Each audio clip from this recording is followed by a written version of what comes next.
یتیموں کو، بیواؤں کو، اراملہ کو، مساکین کو، کثیر العیال لوگوں کو، غربا کو کس طرح ان کی عزت نفس کے ساتھ ان کو آگے بڑھایا اور زندگی میں آگے بڑھنے کے موقع فراہم کیے۔ یہ اسلام ہے، اور اسلام کے دم سے ہی یہ نور، روشنی اور اجالے پھوٹتے ہیں۔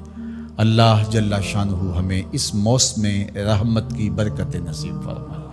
اس لیے کثرت سے درود و سلام کی محافل کا انعقاد کیجیے اپنے گھروں کے اندر روزانہ کی بنیاد پہ۔ فجر کے بعد کا وقت رکھ لیں، یا مغرب کے بعد کا، یا عشاء کے بعد کا۔ اپنے بچوں کے ساتھ بیٹھ کے روزانہ کی بنیاد پہ درود و سلام کی محافل کا انعقاد کریں۔